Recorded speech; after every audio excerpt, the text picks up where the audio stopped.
talking about Abraham. Hebrews chapter 11. It says, by faith, Abraham did what? Do you read the Bible? It says, by faith, Abraham sacrificed his son Isaac. It does not say, by faith, Abraham almost sacrificed his son. The Bible says, he sacrificed his what? His son. Because when he raised that knife to strike the son, in the heart of Abraham, Isaac was dead.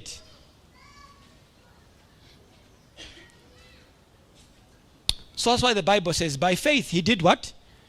He sacrificed. Then it adds a detail now and says, for he reasoned within himself. And this is what gave him the courage to be able to go to an extreme of going to sacrifice his only son whom he had.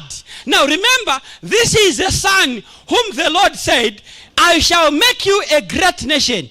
And that great nation shall come through the son that the Lord has told him, go and sacrifice. Sometimes God will ask you to sacrifice where your future is dependent upon. But Abraham went ahead and sacrificed. And Hebrews and Sister White adds and says, the reason why he had the courage to go an extra mile, Abraham reasoned within himself that if God could give me a son from my wife who is barren,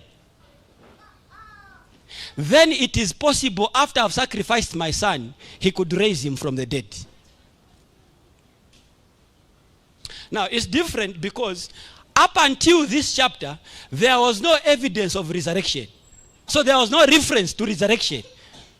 So the idea that after Isaac has died, can come back, God can bring him back to life, was not there because it had never happened. God had never talked about it.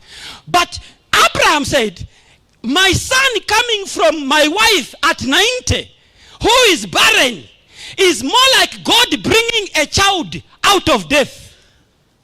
And if he could do that, there is no way, even after I've sacrificed him, that he can bring him back to life. Because what he can do in the future is what he has done in the past. What am I trying to say, Parklands Church? The epitome of worship is when you can go to the mountain of God and sacrifice the thing you love the most for God without reservation.